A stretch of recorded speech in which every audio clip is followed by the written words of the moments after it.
Well, good afternoon. This is Houndog Steve wishing you a very pleasant afternoon. And I have just, I'm in the process of editing, and I will be uploading tonight my exclusive to the to Rumble, and I will pin that link in the description below.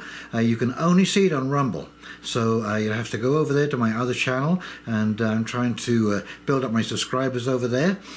I hope you're all well. Just a quick update on my hand. I got the cast off, and there you can see the two pins going into the back of my knuckle. I have a sort of a splint, a removable splint, and when I'm not doing anything that I might bang my hand, I take the splint off and let the air get at it. And so those pins come out in a little over a week, and we should be 2 more weeks after that. 2 more weeks. Anyway, what I wanted to talk about was the inflation that I have been warning about is now flooding over the world. And it's flooding over the world in the form of financial inflation and scarcity inflation. Okay, and so we have the worst of those kind of inflations being put together, and it's going to have an absolutely devastating effect, because with scarcity inflation you're going to see bidding wars on parts. If you've got to have that vehicle part or that item, you're going to start seeing bidding wars on particular must-have critical infrastructure.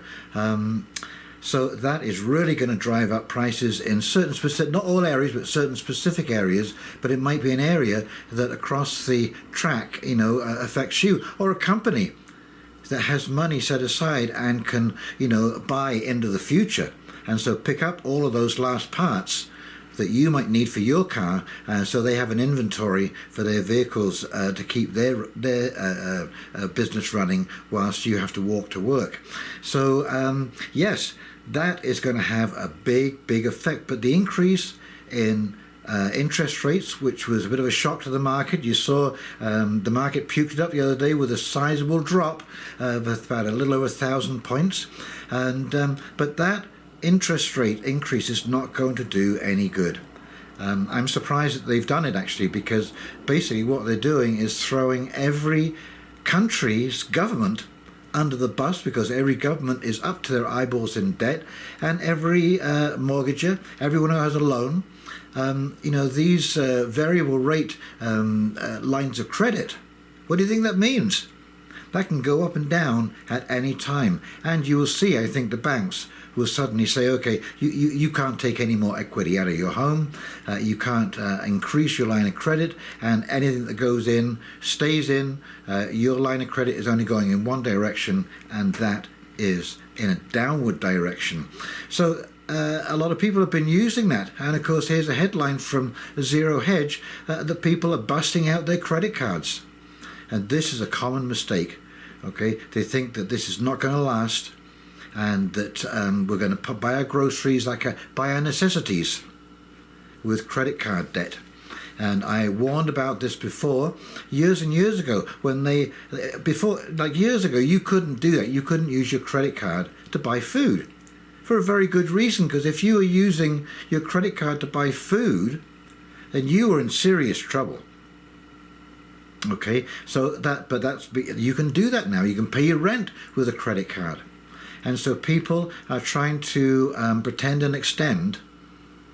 And I know one particular person, I'm not going to mention any names here, but she has a restaurant, a franchise restaurant, and she has mortgaged her house to the hilt to keep this restaurant going, and she's done. And the increases in food and the decrease in customer base because of the inflation that's affecting them too is basically driving her out of business. And there are thousands of restaurants, thousands of people in that same situation. So we're looking for a very difficult summer. And of course, in the broader world, look at these headlines. Sri Lanka defaults on its debt. Argentina just escapes defaulting on its debt by renegotiating loans with the IMF. Pakistan, clear warning. We're not going to default like Sri Lanka. You know what that means? We're going to default within the next 2 or 3 months. That's what they always say. As soon as they come out and tell you it's not going to happen, you can guarantee it's going to happen in the next quarter. And those are three major countries. Ukraine is now struggling financially. They've made Bitcoin legal tender, but they will be turning to the IMF for loan guarantees. And you see, when you take on a desperation loan like that with the IMF, there are crippling conditions that are applied to that loan. Okay, and so the conditions make it almost impossible, to pay. This is not unlike going to one of these, money mart, check cashing places. Once you get in, before you even get there, you might as well just accept that you're bankrupt and go from there, because getting a payday loan, bringing forward that money from tomorrow into today, is not going to work.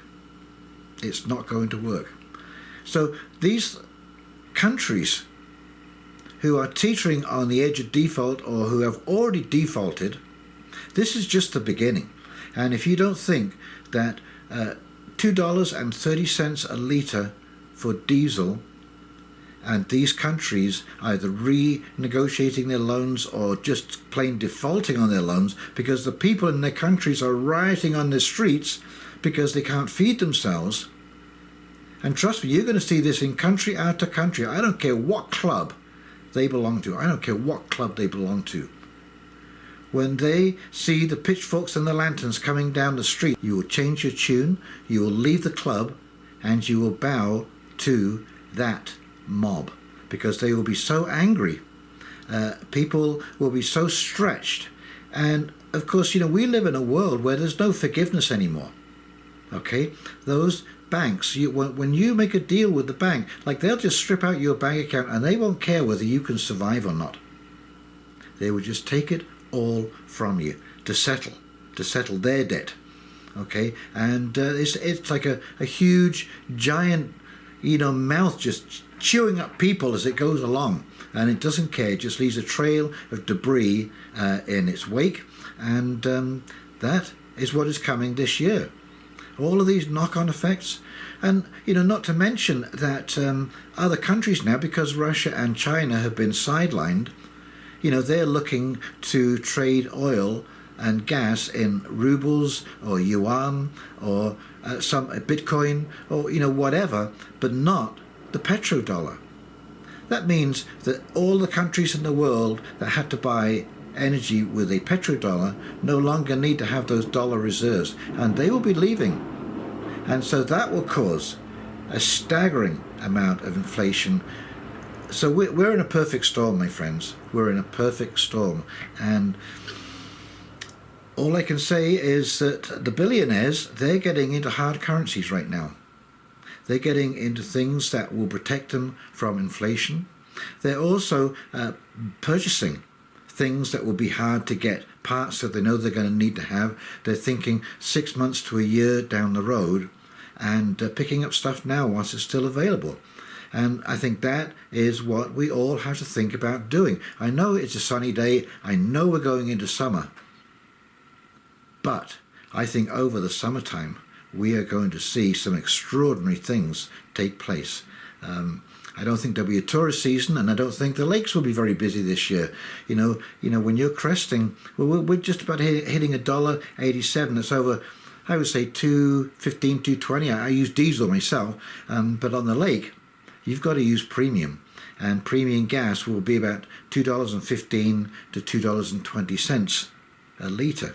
And I'll tell you, you can chew through a lot of gas on the lake, man. Oh my, I was so amazed at how inefficient boats are on the water. So I would gird yourself.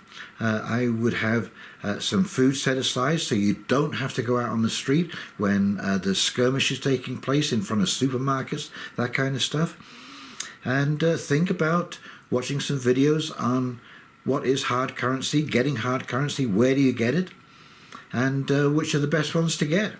But the most essential one, the number one thing, will be growing some food this year. I am hearing, with the avian flu that's going around, and the warehouses, the fires in the food processing plants, the fertilizer shortages, and the fuel increases are going to either put farmed goods out of the reach of the average person, or they just won't be on the shelf because there'll be just huge shortages. So having a victory garden is going to be the buzz saying of 2022 and 2023. You've got to have yourself a victory garden, put a few plants in there just in case to supplement. And you need to do it now ahead of time, because it takes time. When I put those potatoes in, I know that I'm waiting at least 2 months before I can pull back that hay and grab myself a couple of spuds. Same with the peas. I won't be eating peas till the end of June. Because it takes that long, maybe into the beginning of July. So yes, you've got to think ahead with this kind of stuff. So don't think that you're just in October going to put some seeds in the ground and grow some food or have an indoor garden, because you can't live off lettuce. You need some staples like beets and carrots and turnips, some of those foods that will store well and are good, solid, starchy foods. Okay, so I just want my viewers to be aware that this will be a shockwave, and this will be inflation as you have never seen it in your life before. So make as many preparations as you can, and stay safe, my friends. Stay safe. In the meantime, if you enjoyed this video, please like, comment, subscribe below, share, and this is Houndog Steve signing off, wishing you a very pleasant afternoon, and we'll talk very, very shortly. See you now. Take care. Bye.